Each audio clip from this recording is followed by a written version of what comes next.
Lepo vas pozdravljamo, gledalke in gledalci, ob spremljanju torkovega VTV magazina. Tudi tokrat smo za vas pripravili aktualne prispevke, preverimo najprej napovednik.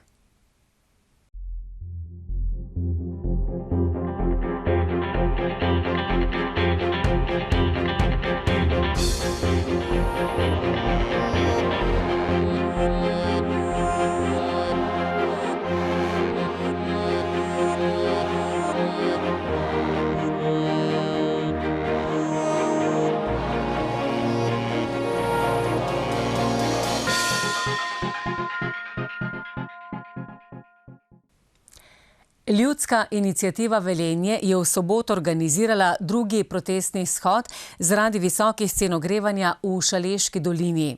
Kot ocenjujejo, sprejeti ukrepi mestne občine Velenje niso zadostni.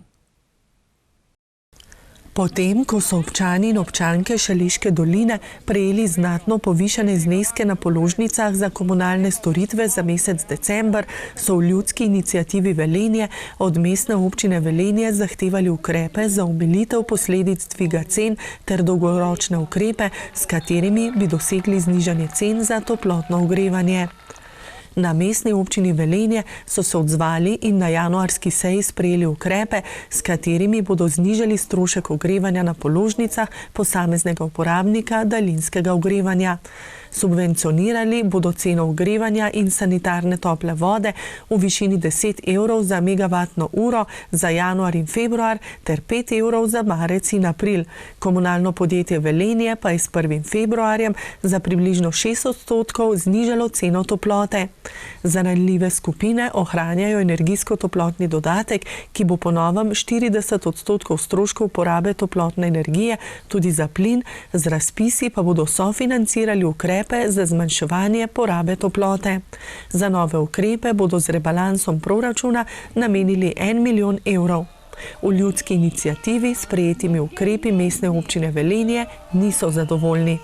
In smo prišli do groznih ugotovitev, se pravi, da te zadeve nekako ne držijo in nikakor ne moramo kriviti in valiti krivdo na občanke in občane, saj je ogromno nepravilnosti na komunalnem podjetju. Že to, da distribuirajo izjemno visoko toploto, je izjemno zaskrbljujoče. Po drugi strani, da obračunajo občankam in občanom dosti več toplote, kot so jo dejansko občanke in občane porabili. To izhaja tudi iz položnic. Namreč v določenih, to se dogaja predvsem v stanovanjskih stavbah, kjer glavni števec odčita komunalno podjetje in na to ta podatek pošle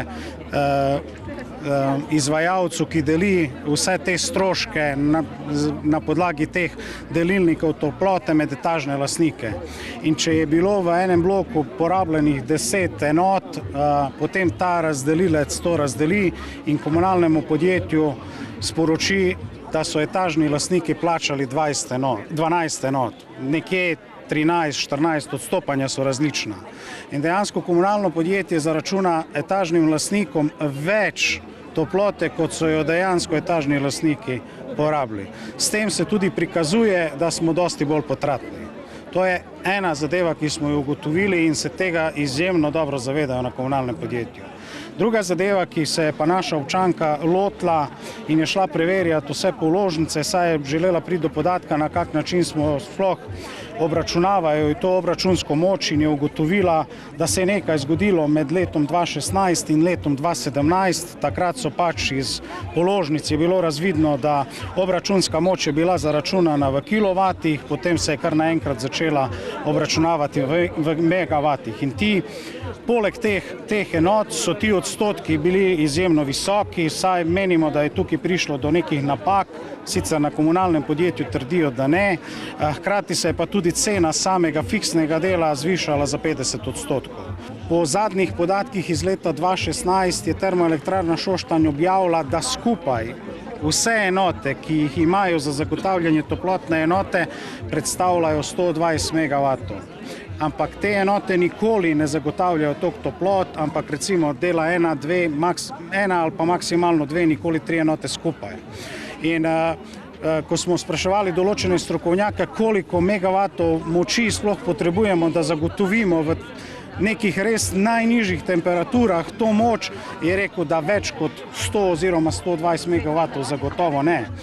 Direktor komunalnega podjetja nam je pa povedal, da vsem uporabnikom, se pravi distribucijskega sistema, ki ga oni zaračunajo, na mesečnem nivoju, se pravi 195 MW. To je dosti več megavatov, kot dejansko sploh zagotavlja termoelektrarna Šoštanj. Protestnega shoda se je udeležilo veliko občank in občanov, ki so kljub sprejetim ukrepom Mestne občine Velenje za lajšanje stisk občanov izkazali nezadovoljstvo zaradi visokih položnic za ogrevanje. Danes zaradi teh položnic, ki smo jih dobili od komunale, res drastično je.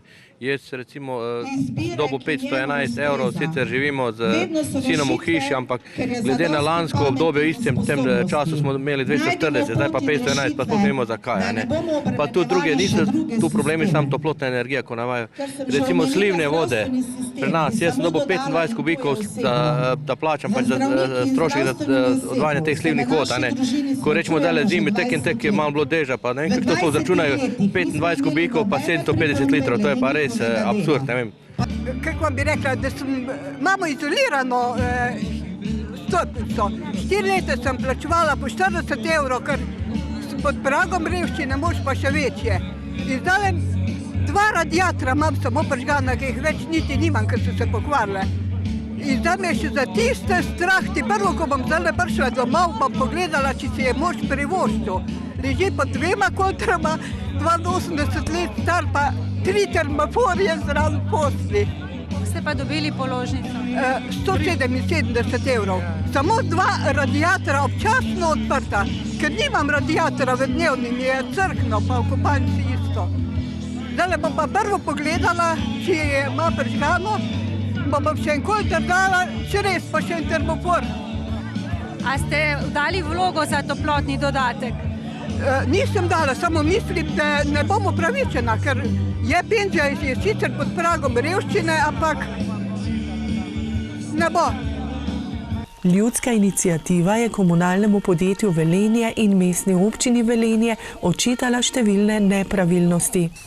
Namreč že samo dejstvo, da je župan svojo ekipo povabil nas predstavnike na sejo z že svojimi sprejetimi stališči. Se pravi, sploh niso bili pripravljeni na nek skupni dogovor, da skupaj oblikujemo neke predloge, ki bi jih lahko potem svetnice in svetnici obravnavali na tej svoji seji. Oni so se pač odločili, dogovorili. Žal svetnice in svetniki večkrat delajo po navodilih vodji poslanskih skupin in potem soglasno glasujejo, hkrati pa tudi oni plačujejo komunalne storitve. V ljudski iniciativi pravijo, da bodo zagotovo nadaljevali z aktivnostmi, ker ocenjujejo, da obstajajo nepravilnosti pri poslovanju komunalnega podjetja Velenje in termoelektrarni Šoštanj, hkrati bodo apelirali na vlado, da izloči CO2 kupone iz cene toplotne energije in zniža DDV na 9,5 %. V tej fazi bodo počakali na izdajo januarskih položnic, ki jih bo komunalno podjetje Velenje izdalo z zamikom, da bi lahko upoštevali vse subvencije in energijsko-toplotni dodatek. Vkolikor bodo položnice še vedno visoke in bo ogrožena socialna varnost občank in občanov Velenja, bodo zagotovo nadaljevali s protesti tudi v Ljubljani, pravijo. Prostovoljno gasilsko društvo Pesje v Mestni občini Velenje je v petek v uporabo prejelo novo gasilsko vozilo. Ob tem so pripravili slovesnost s podelitvijo zahval botrom. Prostovoljni gasilci posredujejo v vedno bolj raznolikih intervencijah, ki zahtevajo dobro usposobljenost, pa tudi sodobno in tehnološko dovršeno opremo. Prostovoljno gasilsko društvo Pesje pri Velenju se je zato že leta 2021 odločilo za nabavo nove gasilske avtocisterne. V petek pa so jo tudi uradno prevzeli. Zaradi ogromno gozdnate površine v našem rajonu smo si želeli gasilskega vozila GVC2, ki ima 5000 litrov vode, in smo za to pridobitev mogli dobiti predhodno pozitivno mnenje Gasilske zveze Slovenije in so nam to mnenje ugodili. Tako da potem so stekle aktivnosti glede javnega razpisa in povezav z mestno občino Velenje. To vozilo je opremljeno po tipizaciji Gasilske zveze, tisto, kar pač kar prepisuje, da mora biti noter. Plus smo dali mi ogromno dodatne opreme, ki smo videli potrebo potem pri samem delu na terenu. Ima pa vozilo 5000 litrov vode. Je pa v bistvu gremo v to smer, da bo čim bolj funkcionalno vozilo na vseh področjih. Je pa to vozilo zamenjavo za staro cisterno, ki pa jo bomo zdaj v najkrajšem možnem času jo peljemo k sosedom na Hrvaško. 28 let staro cisterno bo kupilo gasilsko društvo Sivica, katerega predstavniki so tudi prišli v Pesje na slovesnost. Z novo gasilsko cisterno bodo gasili tako najmanjše požare kot... To je edino vozilo, ki ima pri nas vodo, ne? Imamo 3 vozila. V bistvu to je zdaj GVC 2, gasilsko vozilo s cisterno 2, se pravi posadka 3 gasilci, 5000 litrov vode. Prvotna funkcija njegova je gašenje požarov, ne? Imamo pa ogromno nekaj dvižne blazine za, bi rekel, iz nekega, da je neko izpod hlodovine ali pa izpod ruševin, naprimer, kaj reševati. Vrno tehniko, se pravi za delo na streho, ki smo mi tudi specializirani za delo na streho, prekrivanje ob neurih. Plazovi, ima to vozilo ogromno neke take opreme, ki jo bom lahko na večjih področjih uporabljali, ne v bistvu samo na gašenje požarov. Tudi gasilci iz Pesja imajo kar nekaj intervencij na leto. Poprečno v našo društvo je od 10 do 12 intervencij na leto. To je, če gledamo brez neurja. Lani smo pa imeli 94 intervencij, od tega jih je bilo 84 iz neurja, se pravi v enem mesecu. In koliko so morali odšteti za novo vozilo? Prvotna vrednost vozila brez znižanega davka bi bila cirka 348 000 evrov. Sreča v nesreči je bil interventni zakon, ki je znižal stopnjo DDV-ja na 5%, tako da smo za vozilo odšteli natančno 299 341 evrov. Mestna občina Velenje je zagotovila 270 000 evrov. Na tem mestu bi se zahvalil mestni občini Velenje in jo tudi pohvalil za opremljanje gasilcev v naši občini. Mislim, da je svojim dejanjem lahko vzor marsikateri občini v regiji in širše. Seveda zahvala tudi vsem krajanom, krajamkam, botrom, ki nas podpirajo, predvsem tukaj gre tudi zahvala podjetjem, zlatim, srebrnim, bronastim botrom, ker seveda občina 90% financiranja je omogočila, ampak ostali 10% smo pa zbirali s pomočjo krajanov in ostalih botrov. Tako da iskrena hvala vsem. Mestna občina zelo podpira javno gasilsko službo, tako prostovoljnih gasilskih društev kot poklicne gasilske enote. Letno, v tem letu bomo za to službo namenili 1 700 000 evrov, samo za nakup vozil 570 000 evrov. To je vozilo, ki ga danes dobi gasilsko društvo, prostovoljno gasilsko društvo Pesje, v tem letu še prostovoljno gasilsko društvo Škale in seveda tudi poklicna enota dobi še eno vozilo GVC 1. Tako da gremo korak s časom, da bo lahko gasilci učinkovito ukrepali. Samo pogledajmo lanske vse nesreče, vse dogodke, se pravi v juliju, v avgustu in vsekakor bo to novo vozilo jim prišlo zelo prav pri vseh intervencijah, ki jih izvajajo. Ko pride klic na pomoč, je pač potrebno biti pripravljen. Včeraj župan občine Braslovče Tomaž Žohar podpisal pogodbo o opravljanju javne gasilske službe za letošnje leto. Še posebej se jim je zahvalil za reševanje v lanskih poplavah. Župan Tomaž Žohar je predstavnike vseh 7 prostovoljnih gasilskih društev gasilskega poveljstva občine Braslovče skupaj z vodstvom poveljstva in vodstvom Gasilske zveze Žalec povabil v Presarje, kjer se jim je pred podpisom zahvalil za vse opravljeno delo, še posebej v lanskih poplavah, v katerih je bila braslovška občina med najbolj prizadetimi. Izrazil je hvaležnost, da ob tako obsežni in zahtevni intervenciji nihče ni bil huje poškodovan in da ni bilo žrtev. Ja, jaz moram prvo povedati, da sem neizmerno hvaležen vsem gasilkam in gasilcem, ne samo našem gasilskem poveljstvu, ampak širom Slovenije, ki so se v lanskem letu, ki je zelo prizadela ujma, se pravi našo Slovenijo in tudi naša občina ni bila žal prizaneseno, izredno izkazali. Kot sem rekel, imajo vso moj poklon, neizmerno sem ponosen na njih in sem jim neizmerno hvaležen.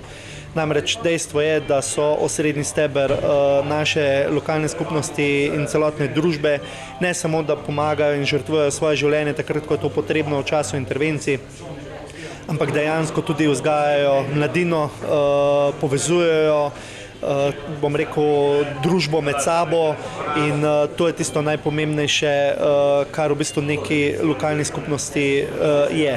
V letošnji pogodbi je občina za področje požarne varnosti zagotovila več sredstev kot lani. Mi smo že zdaj imeli izdatnejše financiranje vse gasilske opreme, namreč samo usposobljen gasilec lahko na nek način nudi ustrezno podporo ljudem in iz tega vidika bomo tudi zdaj povečali še dodatno financiranje nekje za 15% za nabavo vozil, tako lahkih kot težkih vozil, s tem praktično bomo že se približali, pa bom rekel, bomo financirali 85% investicijskega denarja.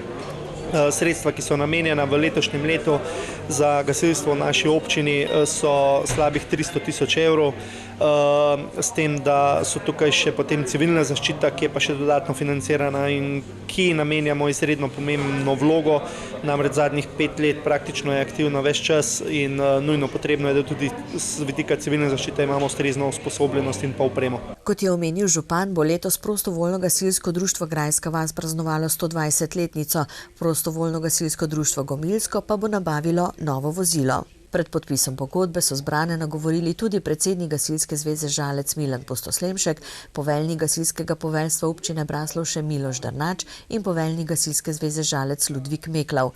Kot je povedal Miloš Drnač, so imeli gasilci Braslovškega gasilskega poveljstva lani kar 500 posredovanj, od tega 400 zaradi poplav. Vsi predsedniki društev so nato z županom Tomažem Žoharjem in predsednikom Žalske gasilske zveze Žalec, ki še posebej skrbi za izobraževanje in usposabljanje, Milanom Pustoslemškom podpisali pogodbe. Sledilo pa je sproščeno druženje. V Ipavčevem kulturnem centru v Šentjurju so na občinski prireditvi ob slovenskem kulturnem prazniku podelili priznanja območne izpostave javnega sklada za kulturne dejavnosti. Slavnostna govornica, poslanka Evropskega parlamenta Ljudmila Novak je v govoru izpostavila pomembnejše osebnosti šentjurskega, ki so skozi zgodovino pripomogle k dvigu slovenstva in slovenske kulture. Zelo rada imam slovensko kulturo, to je v mojem srcu, tudi sama sem kulturna sodelavka v domačem kraju v Moravčah. V Šentjur sem že večkrat prišla, sem že bila drugič slavnostna govornica in ko sem raziskovala zgodovino kulture tega kraja, sem vedno znova navdušena, koliko stvari se je tukaj dogajalo, kako pomembne osebe izhajajo iz teh krajev, če pomislim na Slomška in pa rodbino Ipavec, kako so bili ti ljudje buditelji narodne zavesti, ustvarjalci lepih pesmi, skratka, tako pomembni Slovenci, da so vplivali ne samo na Šentjur, ampak bistvo na slovenstvo, na cel slovenski narod. Območna izpostava javnega sklada za kulturne dejavnosti in Zveza kulturnih društev Šentjur sta s kulturno biro in z delom društev v letu 2023 zadovoljni. Če govorimo o letu 2023, potem lahko rečem, da je to pravzaprav prvo leto po covidu, ko so se kulturne razmere normalizirale in ko so se začeli vračati obiskovalci v dvorane. Še bolj pa nas seveda veseli, da so se začeli vračati tudi člani kulturnih društev v svoje sredine, v svoje vadbene prostore. Mi v Šentjurju smo kar nekako dobro prestali ta huda leta in ali pa vsaj tako si upam trditi zaradi tega, ker je bilo res v letu 2023 veliko lepega, veliko novega. Celo mislim, da sta eno ali dve društvi na novo nastali, kar pomeni, da je ta društvena kulturna dejavnost v našem kraju, v naši občini, pa tudi v občini Dobje, zdrava in da se lahko nadejamo takšnih in podobnih uspešnih let tudi v prihodnje. Vsako leto posameznikom in društvom za izstopajoče uspehe na regijskih in državnih tekmovanjih podelijo priznanja. Za preteklo leto so se jih prislužili otroška pevska zbora Dobje in Dramlje, mladinski pevski zbor Dramlje, harmonikarka Sinja Gračnar, gledališka skupina Teater na debudnih osnovne šole Franja Malgaja Šentjur in pihalni orkester Šentjur. Tamle po decembru 2022, ko smo imeli božično let koncert in potem seveda v preteklem letu 2023, je vzdušje enkratno res odlično in člani super delujejo v društvu, se zavzeti za posamezne aktivnosti. Predvsem pa moram tule mogoče izpostaviti še dva pomembna člana. Eden je Peter Tovornik, naš tokolist, sicer je pa komponist, aranžer številnih skladb, že zelo priznan v slovenskem prostoru na tem področju, pa tudi širše. Namreč on nam precej pripomore pri določenih skladbah, ki so tudi konec koncev, s katerimi smo bili na tekmovanju, so bile del njegovih del. No in sicer tudi dirigent Jurij Hladnik, ki je pa že polnih 20 let prisoten na tem mestu v orkestru. Predstavi je naslov Biti mlad je za 3 pikice, zamolčana beseda, ki pa izvira iz knjige Čez potok, ne čez most, ki sem jo jaz brala v koronskih časih in govori o življenju mladega človeka v 21. stoletju, za katerega se mogoče zdi, da vse ti mladi ljudje imajo, ampak življenje je včasih veliko težje, kot je mogoče bilo pred 50, 60 leti.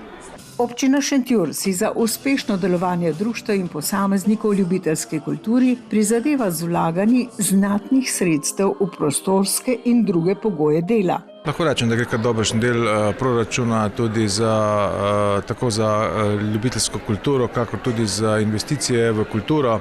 No, lahko rečem, da smo v prejšnjih letih praktično vložili kar nekaj milijonov evrov v šentjursko kulturo. Že sam tale objekt IKC je dejansko, lahko rečem, bila zelo velika investicija. Uredili smo kompletno glasbeno šolo v Zgornjem trgu, zelo velika investicija. Uredili smo dvorano, več ali manj smo urejali tudi vse kulturne domove po celotni občini. No, v lanskem letu pa smo nabavili tudi še projektor, kjer smo dobili tudi sofinanciranje Ministrstva za kulturo, tako da se zdaj odvijajo v tej dvorani tudi, bom rekel, predstave, kino predstave, tako da lahko rečem, da imamo zadeve celovito pokrite. Imamo pa seveda še nekaj načrtov za naprej, vendar to je seveda v soodvisnosti tudi od potencialnih razpisov. Prazniku v čast je zadonela pesem mladih drameljskih pevcev, zaigrali in zapeli so tudi člani glasbenega kolektiva društva Bum, program pa je povezoval Vid Palčnik.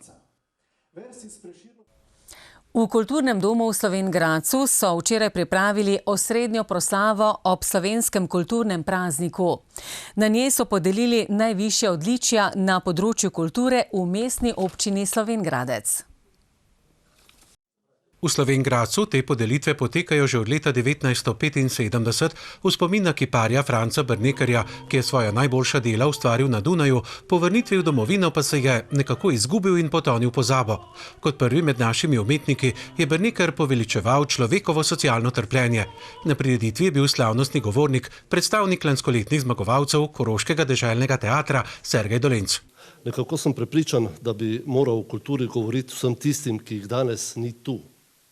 V Slovenj Gradcu, ki je v mojem srcu vedno imel in še ima podobo mesta prežetega s kulturo, je ogromno ljudi, od katerih bi pričakoval, da zaradi, recimo temu, intelektualne ali moralne obveze aktivno sodelujejo v oblikovanju, nastajanju ali vsaj opazovanju kulture. Pa se ta moja pričakovanja vedno znova končajo enako. Z razmislekom o tem, da je večini naših sokrajanov kultura nekaj, kar je skrb drugih. Pa ni res. Kultura je skrb vseh nas. Se res ne zmoremo ničesar naučiti iz zgodovine.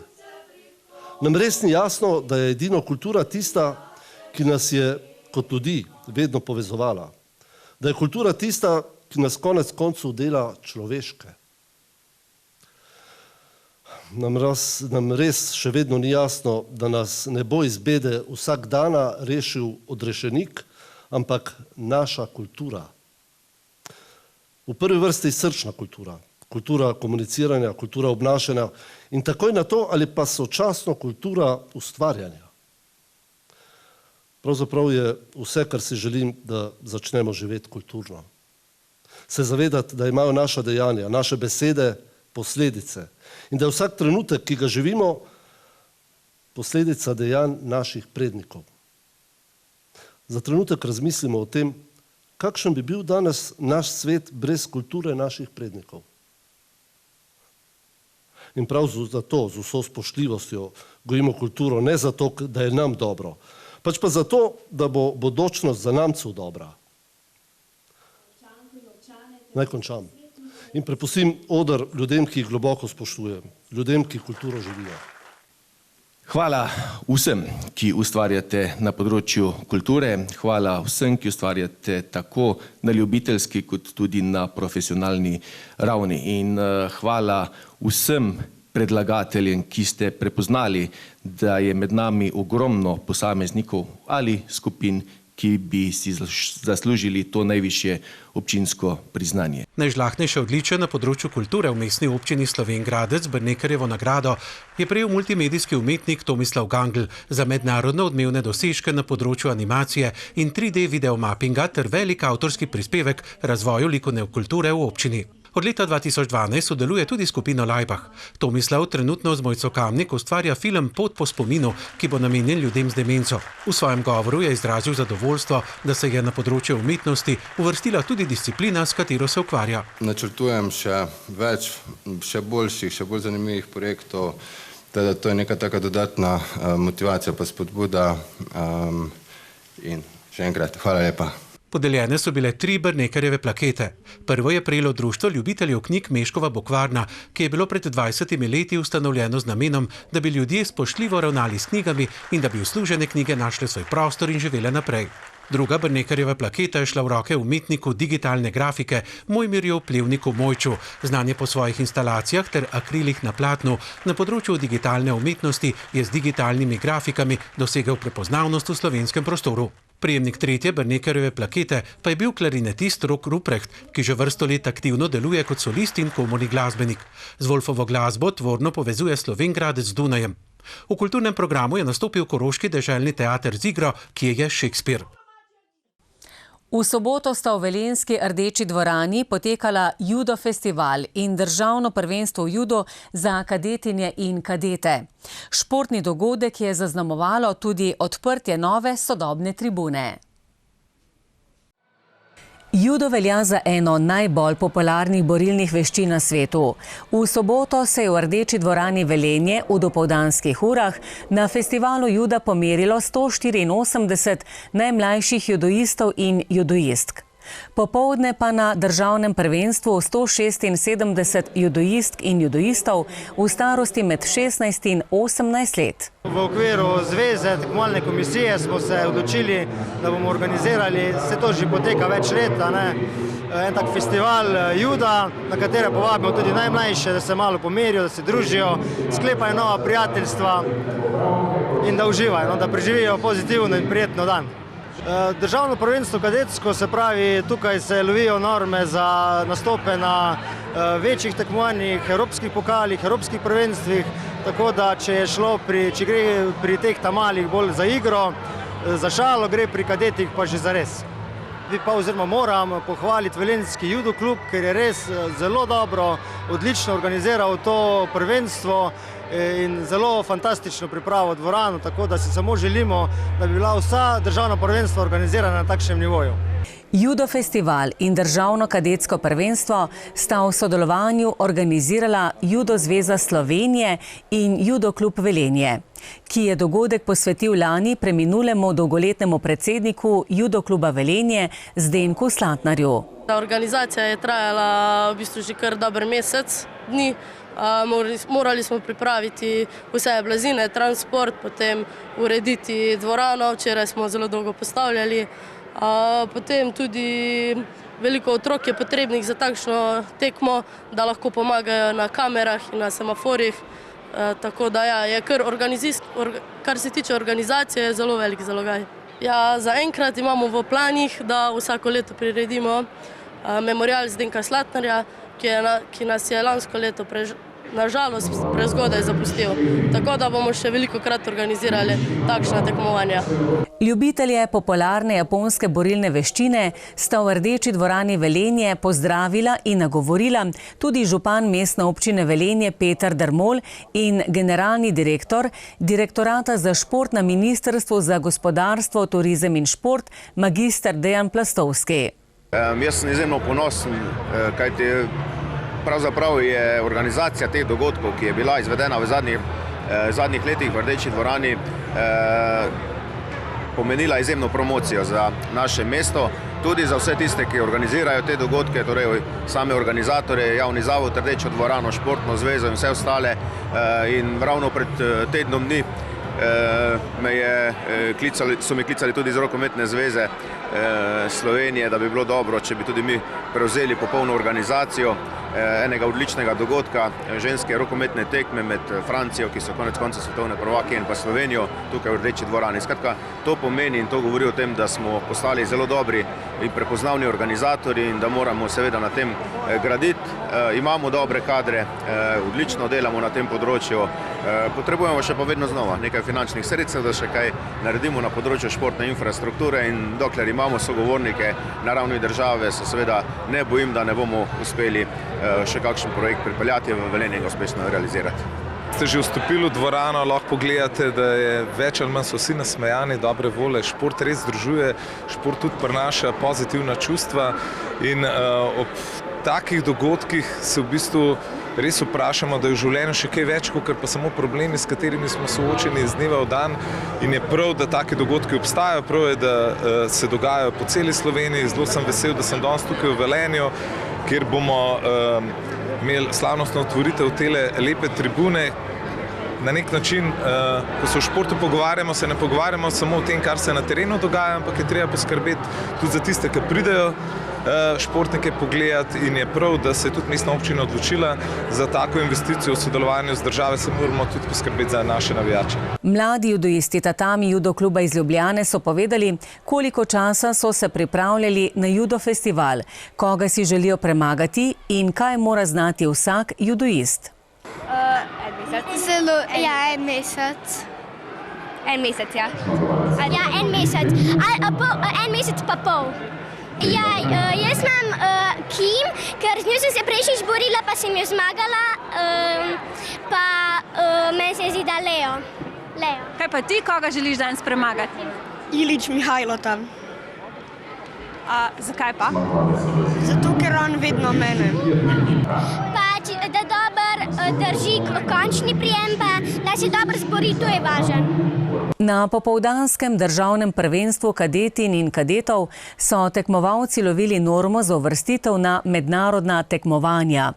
Festival in prvenstvo v judu pa je v Rdeči dvorani zaznamovalo tudi odprtje tribune s 750 sedeži. Posodobitev po 21 letih. Namesto teh starih klopi imamo danes moderne sedeže. Te tribune se zlagajo s pomočjo elektromotorjev, tako da hitrejše zlaganje, enostavnejše zlaganje bo posledično pomenilo tudi to, da bomo lahko parter same dvorane namenili dvojnim treningom sočasno na samem parterju. Poleg tega delimo navijaške sektorje, kar je danes pogoj za izvedbo večjih športnih tekmovanj. In s tem pridobivajo tako uporabniki dvorane, torej klubi in društva, kot seveda tudi naši obiskovalci. Investicija je stala 132 000 evrov. Del sredstev pa je prispevalo tudi Ministrstvo za gospodarstvo, turizem in šport. Zdaj, če se pogovarjamo direktno samo o tej tribuni, je znesek sofinanciranja strani države 50 000 evrov.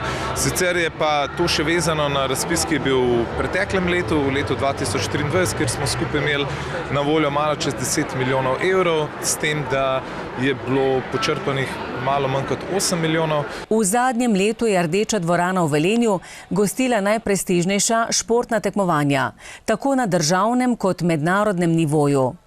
Da bi lahko tudi v prihodnje gostili tovrstna tekmovanja, je potrebno dobro gospodariti športno infrastrukturo.